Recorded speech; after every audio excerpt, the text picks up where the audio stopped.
Hi, everyone, and welcome to the Awards Watch Oscar podcast. I am your host, Eric Anderson, and it was Oscar nomination morning this morning. I think most of us have been up for a full day already. And I am joined today for this reaction podcast by Valerie Complex, former military veteran turned film critic and screenwriter. Hello, Valerie.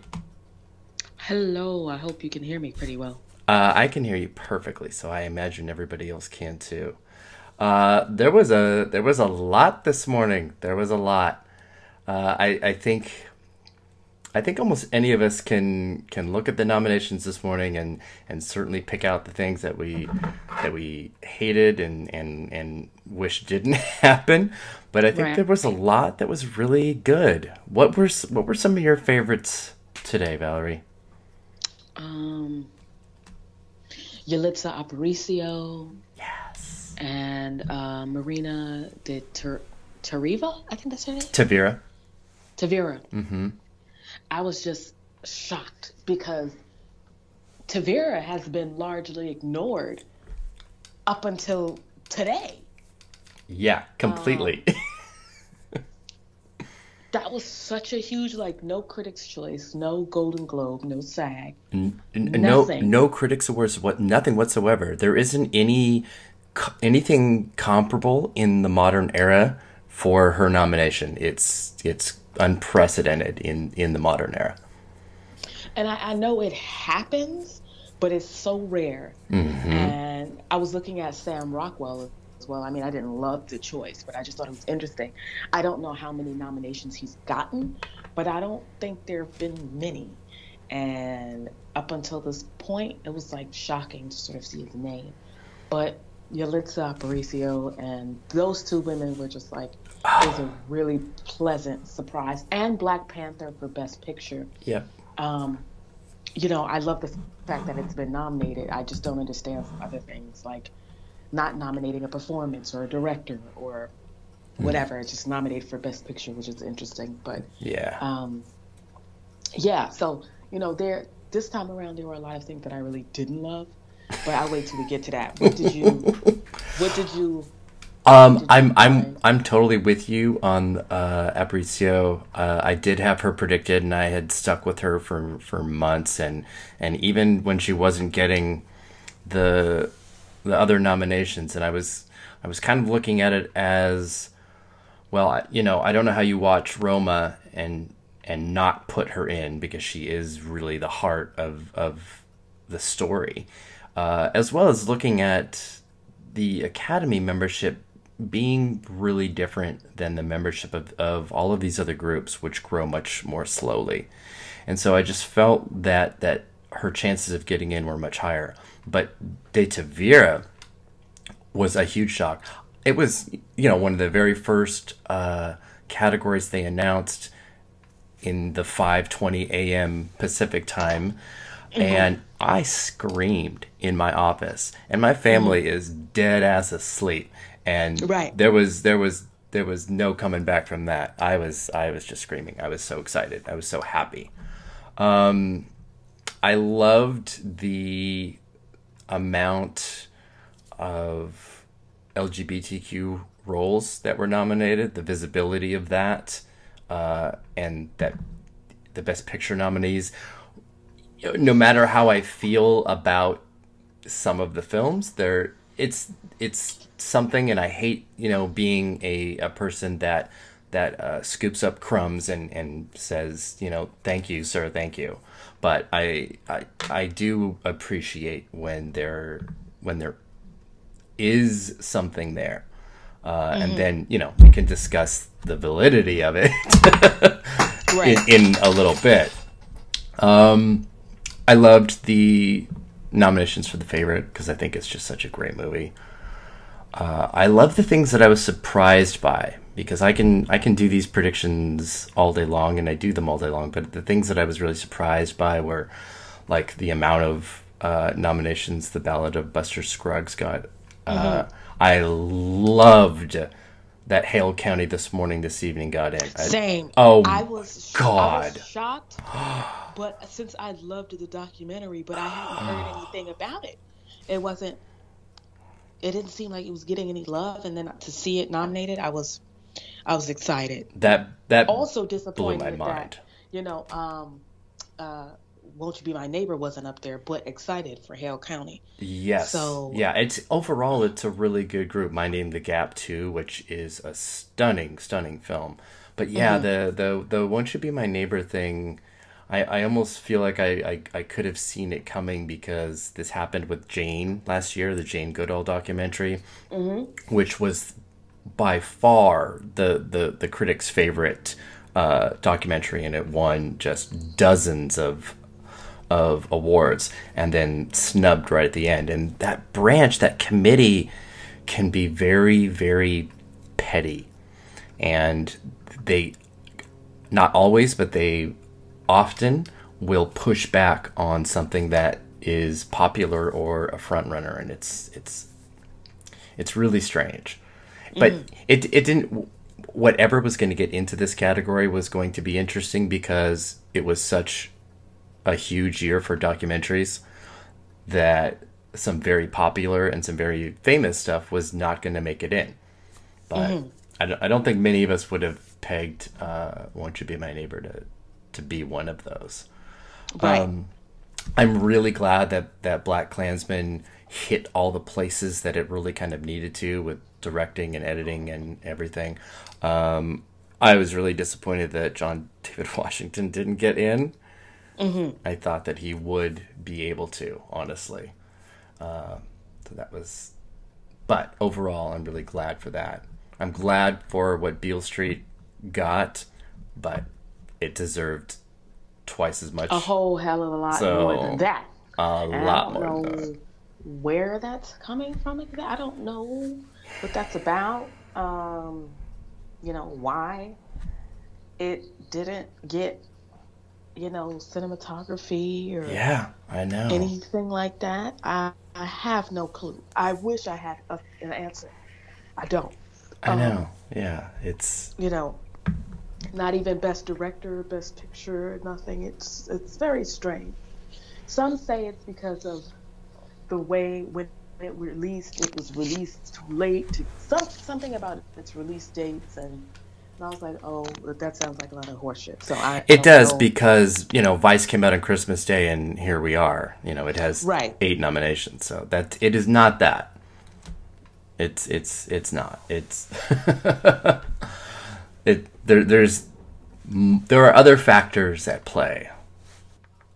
I think it's unfortunate that we've had such a stellar year for Black films that are written and directed and starring and just really, really powerful films. And like Sorry to Bother You and Blind Spotting that did not get in here. Beale Street that got a little bit but not much.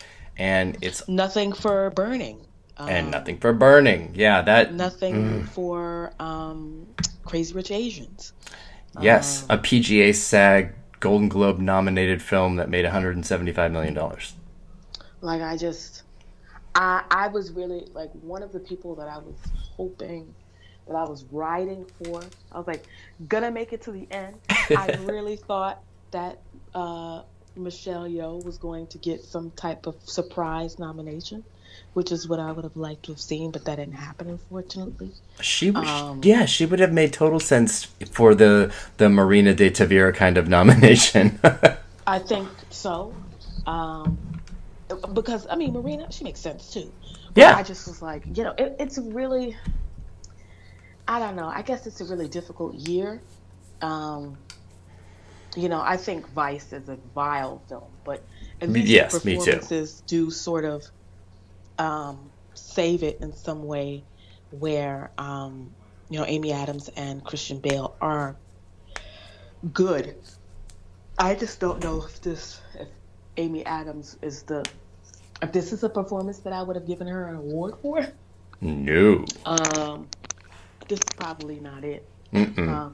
Especially like when Regina King has like won everything up Yeah. until this point.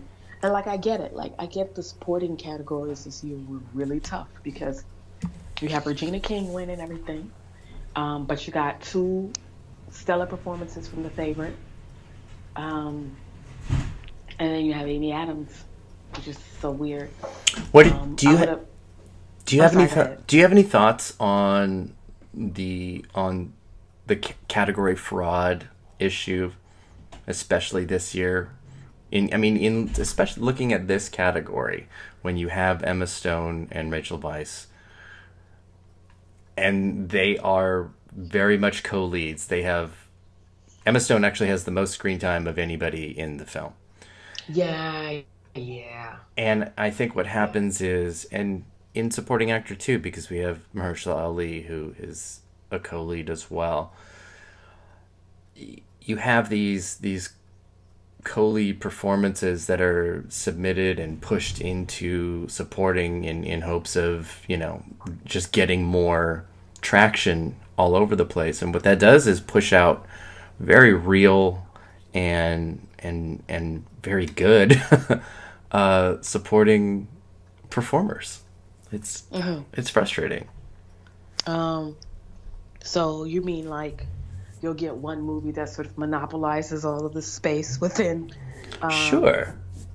I mean, yeah. So with something like The Favorite, I totally understand the strategy of it, and it's been extremely difficult to get two Best Actress nominations from the same movie. It hasn't happened since Thelma and Louise, and it's extremely difficult. So it took a really long time for Fox Searchlight to announce where they were going to position the three actresses from The Favorite, and ultimately it was Olivia Colman's decision, and she wanted to go lead, which meant automatically that Emma Stone and Rachel Weisz would go supporting. And here we are, and everybody gets one. But yeah, then it pushes out somebody like Michelle Yeoh. It pushes out. That's so interesting that Olivia Colman wanted to do that. That is really interesting. It's because I don't see her as lead anything, so I don't know. No, she would have been a complete lock for a win here, the way that Viola Davis was. She could have gone. She could have gone lead and probably still won, but she chose to go supporting. That was absolutely her choice, and it was a shrewd choice, and it was a strategic choice. So I can't hate on it, but it's interesting. What it does is step on somebody that is in a true supporting role. Right. Absolutely, because like you said, it pushes out the Michelle Yeoh and Elizabeth Debicki. And, oh my God! Yes. Just some other folks. I'm trying to think of some other performances I really like. Those were the two. Yeah. That I, or the Brian Tyree Henrys. Exactly. Exactly. Other. What a shame. Yeah, it is. Yeah.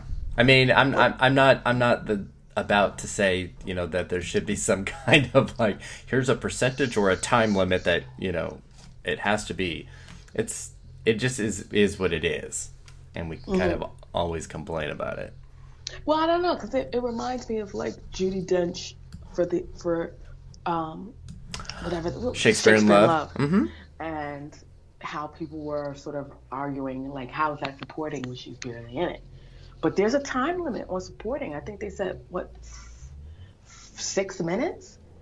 Well, the shortest ever is the Beatrice Straight in Network, and she was 5 minutes. Wow. Okay, and she won. Yeah.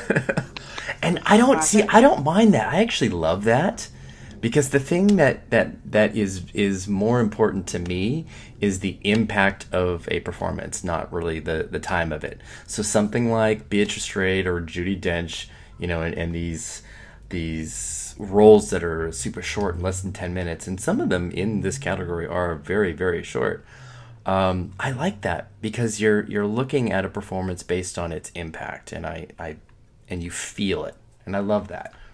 Mm-hmm. So I'm okay with super short ones. I'm totally for that as well. I just find it interesting. And that's why Brian Tyree Henry would have been perfect, because he's got that one scene, but oh my God, that is like the scene. Right. This is very strange. This is going to be a very interesting year. Yeah. When we see it all go down, the wins, the losses, and stuff like that. But you never know. It might surprise us. I think one of the things I was really disappointed at is like no Toni Collette.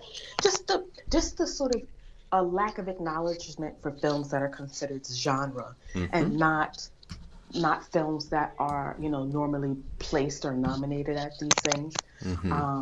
Like, I thought Tilda Swinton was fantastic in Suspiria, and I know if it was like she was just a regular dance teacher at an inner city school or whatever, her performance would be the talk of Hollywood right now. Oh my God. Or like Michelle Yeoh in Crazy Rich Asians, or Michael B. Jordan in Black Panther, or Toni Collette in Hereditary, or even Emily Blunt in A Quiet Place. Like, these, like, people are really bringing their A game to these genre, these non-Oscar baity movies. And there's still a lot of resistance there. And I just don't get it, because, that is probably like Toni Collette's best performance outside of her early work. And it's like, got nothing? Nothing? Not nothing? Yeah, it's off the charts. She's so good. Because the Academy or people are scared of horror films and they can't watch. Like, it just boggles my mind. It's like, how can you be in these sort of things and you're not well-rounded into the type of performances and films that go into it? So it really bugs me, and I'm working on a piece about that, because good. They got to start being a little bit. I know, like, there's some past stuff. Like, I think Mia Farrow was nominated for Rosemary's Baby. No, she's never nominated. No? No. I thought she was. Okay, well, maybe I'm wrong. So it was good to get correction on that. I'm pretty sure Sigourney Weaver was nominated for Best Actress for Aliens. Yeah, she did get in for that. That was a big breakthrough nomination. See, that's what I thought. Yeah. That's what I thought. And that was 30 years ago. Yeah. Whatever Happened to Baby Jane? Yeah. And those two nominations. Yeah. But it's rare. It seems like, in television they're a little bit more kinder, not by much, but with genre, because you have Millie Bobby Brown. She was nominated twice for an Emmy, and I think Eva Green was nominated for a Golden Globe for Penny Dreadful. Yeah. So I know. I love that show. I have my own. We could have a whole hour-long show about Penny Dreadful and injustices and whatever. But so I think television is a tiny bit more open, but film still has a long way to go in terms of acknowledging casting a wider net in terms of what is deemed a good enough performance to nominate. It's really a shame, and I really hope that it stops at some point, because some really great performances were missed out on because of the films that they belong to. Some even say, like, Widows is like not the typical Oscar bait, but I think that Widows suffered from a couple of things, marketing being one of the issues. Yeah, I definitely agree with that. Because Viola Davis is always good, and Elizabeth, like, I just did. That is a snub that I just did not get. Yeah, sorry, I didn't mean to talk it up. No. This is a great section to talk about the things that didn't get in that we wanted to, and Toni Collette is perfect. Widows is a perfect example, Ethan Hawke, who is by far the biggest Critics Award winner, was snubbed. And Toni Collette was actually, along with Olivia Colman, the biggest Critics Award winner for Best Actress. So you've got this really strange separation, and we saw a little bit of it last year as well, between critics and audiences, and between critics and the Academy. And the dialogue and the conversation around that this year was much more angry and almost just violently angry tinged. But I don't know, maybe another section of the conversation we can go into that. But yeah, there's a lot of things that were snubbed, everything that you mentioned. And it's, like I said earlier, I look at every year based on what I think this new group of Academy voters might do, because the last 3 years have been huge, explosive additions, international members, women, people of color, LGBTQ. I mean, it just bam, bam, bam. It's still obviously primarily an older white male group, and that still is what it is. But this influx of new voters is going to each year tweak these results a little bit. It's not an overnight change, but it's going to tweak a little bit. And we saw it with, Moonlight winning, and we see little bits of it each year where, oh, okay, that was kind of surprising that didn't get in. And then you see things that do, and you're like, oh, okay, here's the new Academy that's kind of adding that. And that's where you get your Aparicio and Tavira and Paul Polakowski in director. That's where you get those little bits, and so you kind of go, okay, all right, that's cool. There is some movement, and there is some change. But then you look at the best. I'm sorry to cut you off. No, I know right where you're going, and I want you to go ahead and go, because that's where I was heading next. There's just a lot of, because there are no women. Yeah. Lynn Ramsey was You Were Never Really Here, which is one of the better films that I saw last year. Chloe Zhao with The Writer. Shirkers and just different things by women that were created that were largely ignored. It's just a shock. Yeah. And we have to do, that, not we, but they have to do better with this shit. It's like, yeah. I get that Catherine Bigelow is like a Academy favorite, but damn, she's not directing something every year.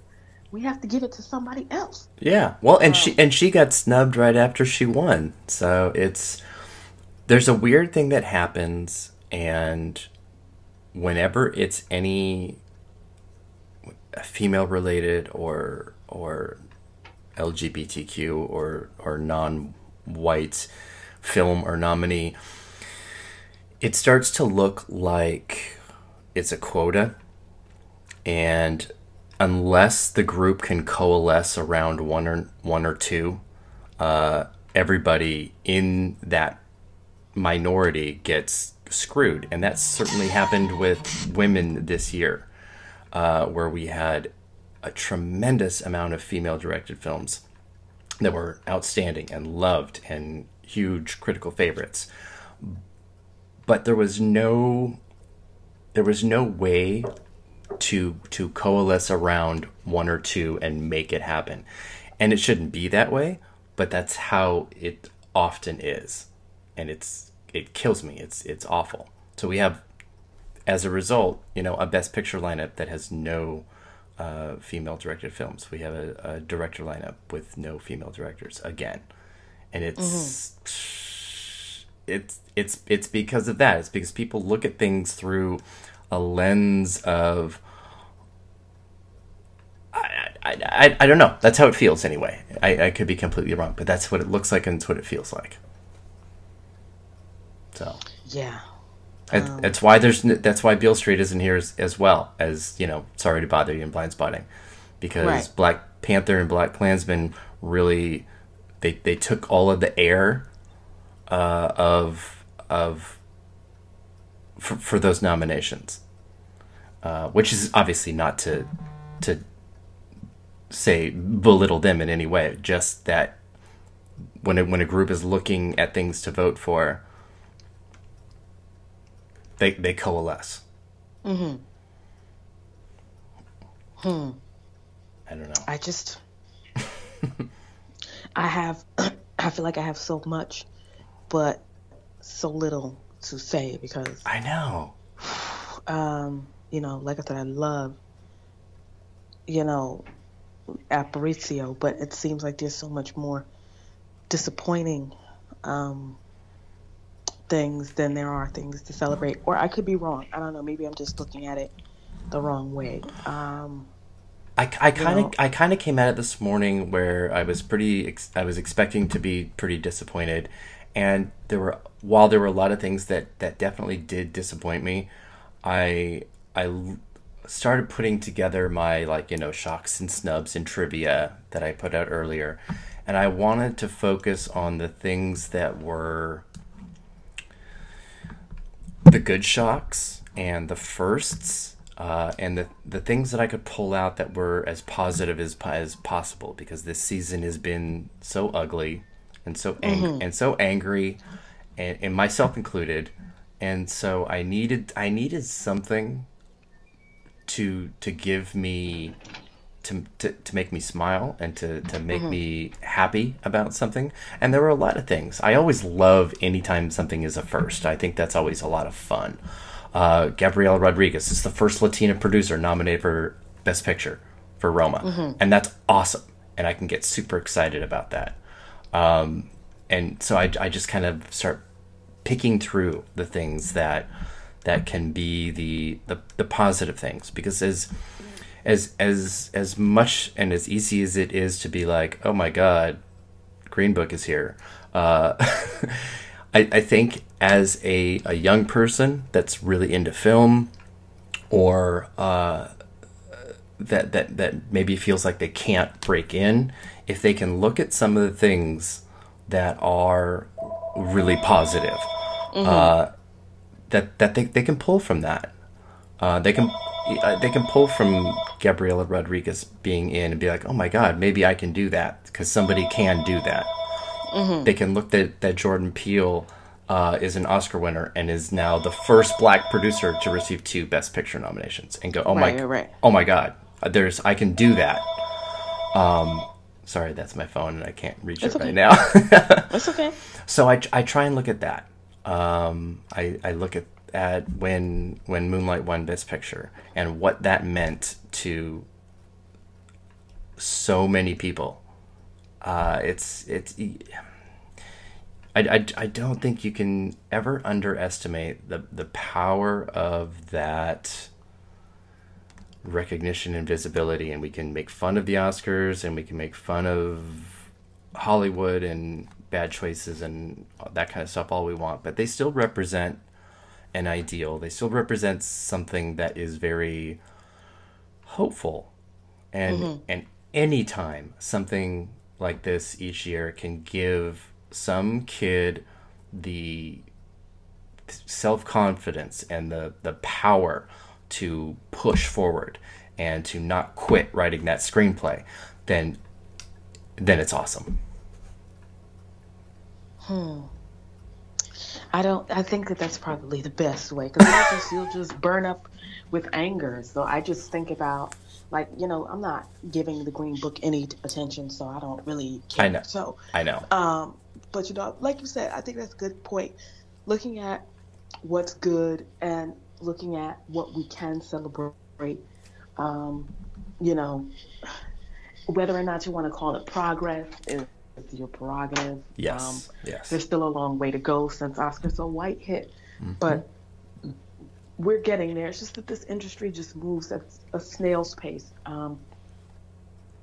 because the older are living longer, so they're in these positions forever, and we can't even be sure that there'll be changes once the old gods are gone, because they pass that nonsense on to the next generation, and we get the repeated cycle. So Yes.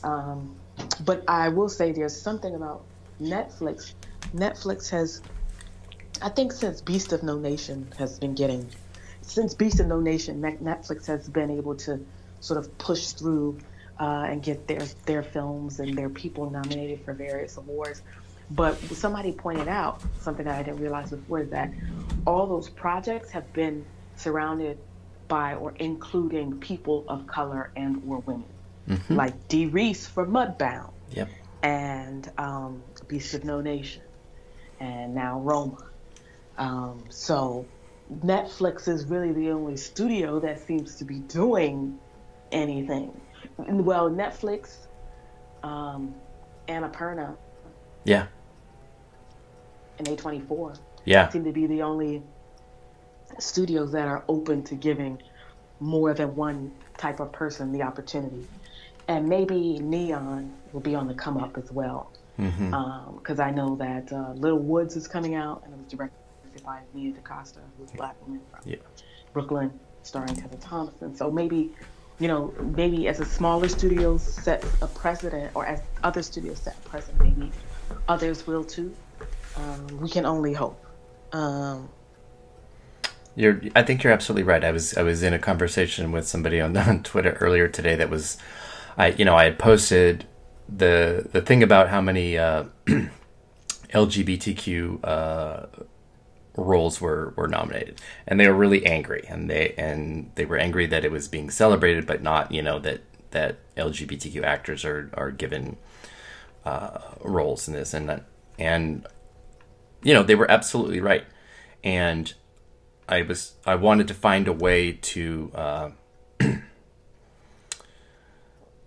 to celebrate one thing while still being angry and wanting to push for another, because they're not mutually exclusive things.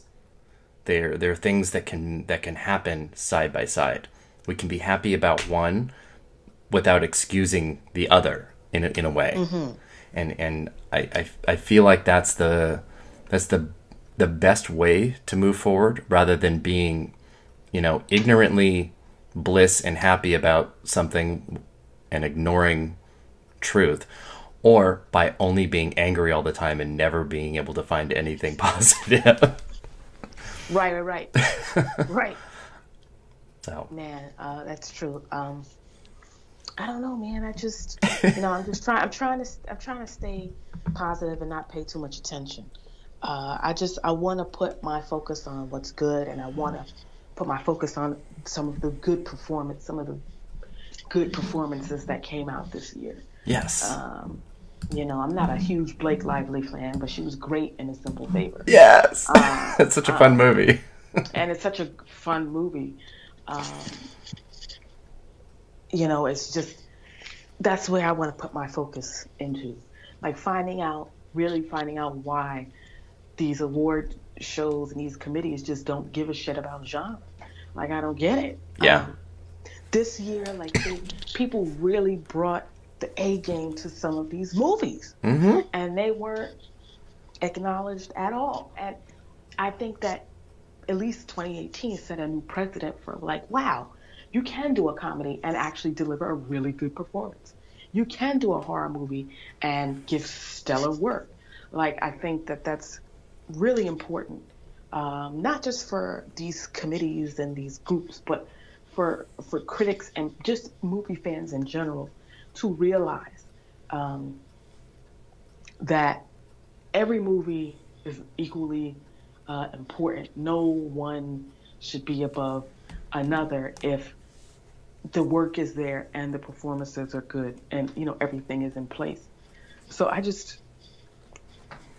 think that's where my focus is going to be, for a while, along with, still championing diverse voices and intersectionality within critics and this business in general. We need it. Yeah. And like you mentioned earlier, there was a really great wealth of LGBTQ LGBTQ films that came out this year. Yeah. I don't know what the fuck happened to Disobedience. And, Exactly. Rachel McAdams is fantastic in that. Don't know what happened. Maybe when The Favorite came out, there was like, there's only room for one gay lesbian flick, and we can't have two. That's what I'm talking about. That's the thing. That's the quota, and that's the coalescing of like, all right, here's the one that we're gonna push. Yeah, and it's just, you throw a Victorian dress on it, and all of a sudden it's Oscar bait. Like I just don't understand how that works.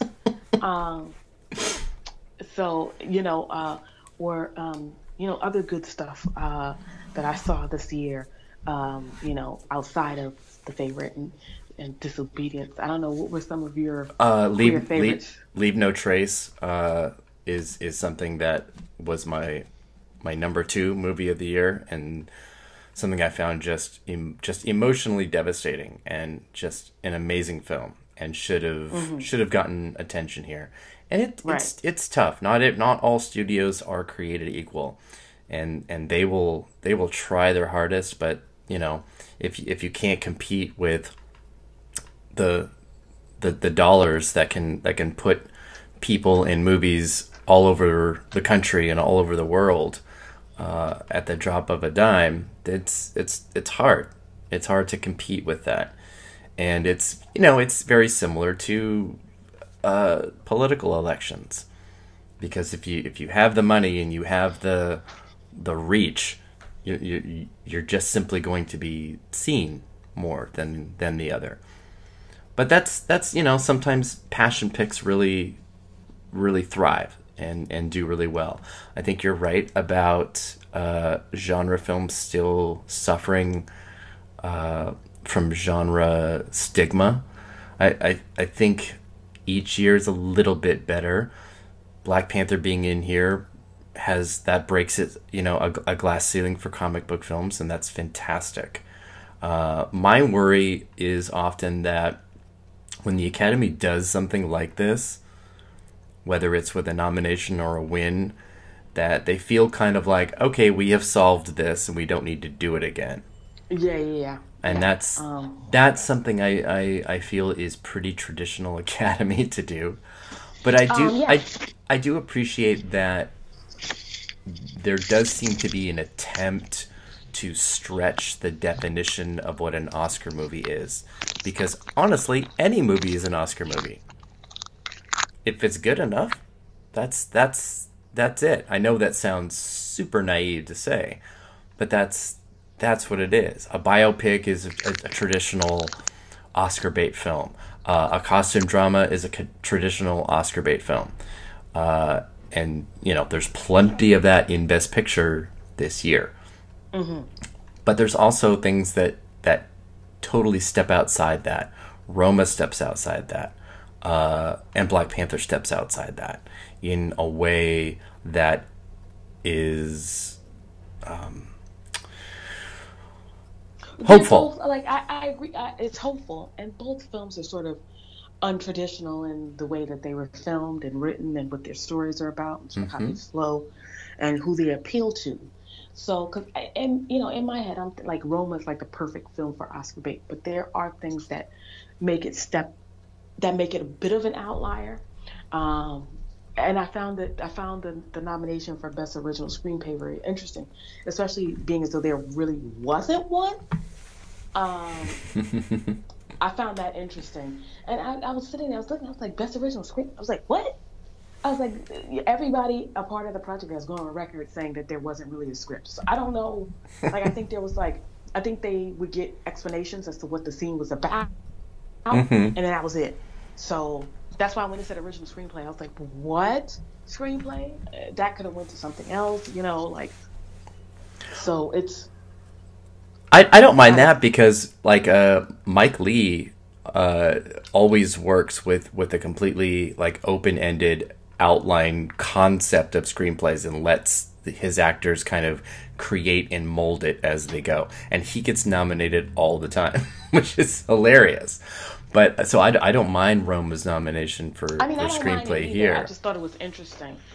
Yeah, because it's also structure. I mean, screenplay isn't always dialogue. It is story and structure as well. Right. Which is why it's kind of interesting that he got in here and then not in editing. Right. I found the Green Book editing nomination very interesting. Because I was like, well, I didn't get it. I was like, okay. It was something that I was kind of dreading, because this movie has already been on the exact same path as Driving Miss Daisy, and this continues that path to an alarming degree, because Driving Miss Daisy also was snubbed in director but got editing. And I'm looking at this like side by side and going, what is happening right now? Well, I don't know if you saw my tweet, and I was like, well, Driving Miss Daisy and Green Book nominated for Best Picture in the same year that Spike Lee was, Do the Right Thing, I think, was nominated for Best Picture. No, just original screenplay and Danny Aiello for supporting actor. Okay, well then, whatever.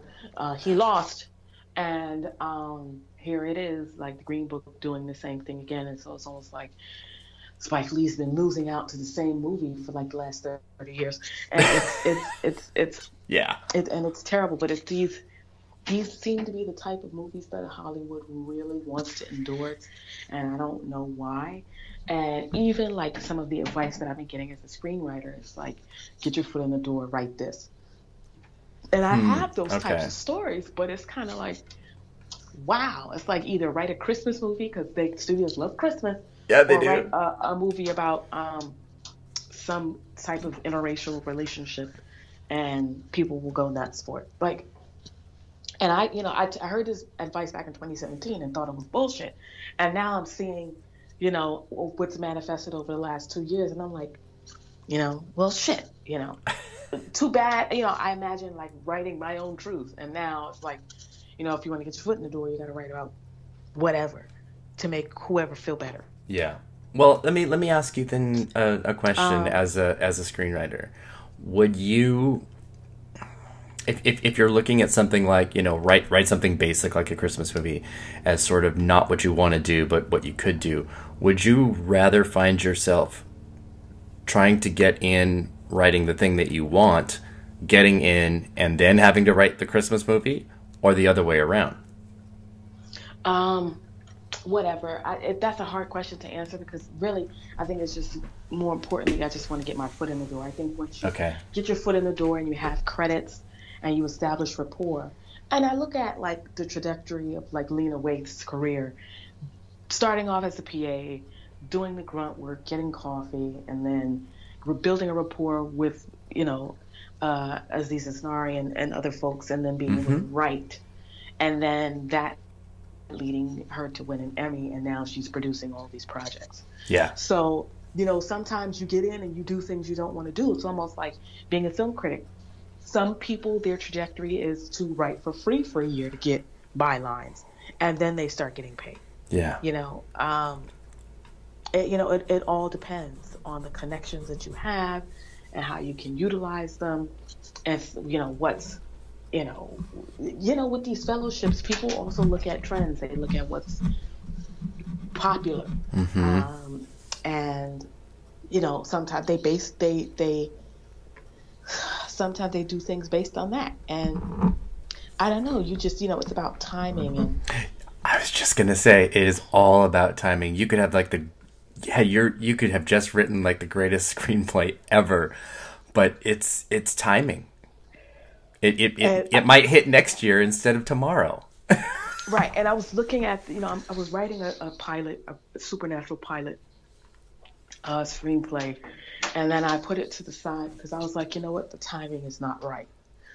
Sometimes as a screenwriter, you have to really you have to read the room, and you have to see what's out there, go based on, sometimes you have to ride the wave and go based on trends. I have an idea for every genre, so that's not the issue, but sometimes you just gotta ride the wave. Now, my supernatural pilot the timing may have been right 10 years ago. Yeah. Or, when Supernatural dropped and you had all these other shows on the air.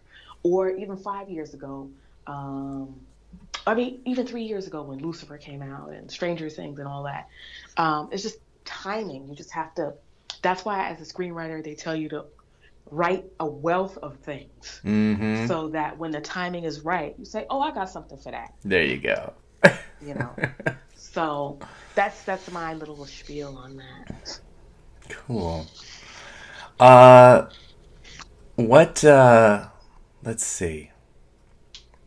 What I'm looking at our list of things. I don't want to drag anything really right now. I just kind of don't. I mean, there's things that I don't like here, and that I'm looking right at, and I want to just destroy. But you know, I think they exist already as they are. A lot of the conversation already exists, so we wouldn't be saying anything. Yeah, exactly. That hasn't already been said. Yeah. You know what I mean? Yeah. It'd be different if nobody was saying anything. Yeah. It'd be like, well, why isn't anybody saying anything? But the discourse is out there for a lot of films like Vice and The Green Book and everything. So, I think they're two very not good films. And we can throw for different reasons. Yeah, very different reasons. So, because I liked Spotlight, I just didn't understand where he was trying to go with Vice, and I don't think the actors knew either. So it just, I don't know, whatever. It's just like whatever. So, yeah. But everything else, I can kind of, I'm kind of just sort of riding the wave and vibing with, and I can't wait to see what we get at the Oscars, which is still hostless and will remain hostless. So that is interesting. Yeah, I'm a little worried about it, but at the same time, it might be the best thing for. Because I'm not watching it, so I usually just get the results the next day. I just don't want to. I don't want to deal. I don't like watching those award shows. I just like to know the next day and then decide it. But and watch like highlights on Entertainment Tonight. Or whatever. Sure, totally. That's sort of like what I like to do. All right. But there's some, I still have to put together my worst of 2018 list because there are plenty of that. Oh boy. I thought 2018 was actually a pretty piss poor year for film, except for like the last, like when TIFF hit in September, that's when all the good stuff came out. There's a lot of good stuff. But you had your outliers like Infinity War and Black Panther and Hereditary and things like that. But I thought last year was really pretty grim for film. There was so much that I didn't like. I thought it was a great year. I was pretty excited for it, which is why when I see, a Best Picture lineup that has Vice, Green Book, and Bohemian Rhapsody, I'm like, all right, whatever. Yeah. There's only like 25 other movies that you could put here. That you could put there, but you didn't. Okay, fine.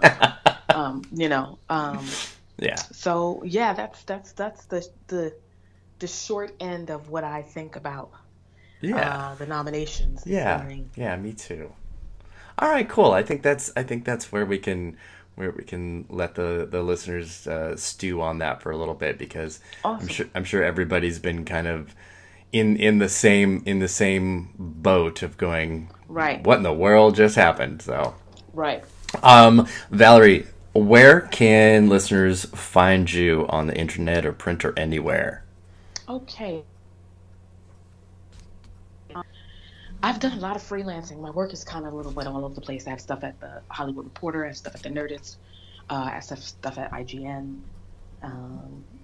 and you can find me if you want to talk film, whatever you want to argue, debate. Let's go for it. You can find me on Twitter at Valerie Complex, VALERIE Complex, just all one word, and I'm on Instagram as well at Valerie_Complex. Awesome. Yes, I love following you on Twitter, and I love chatting with you on Twitter, and I'm super excited and glad that you agreed to do this. You're somebody that I have wanted to talk to in person or at least voice to voice. So I'm honored to have you here. I'm just really happy. Thank you for having me and inviting me. I won't be at Sundance. Me neither.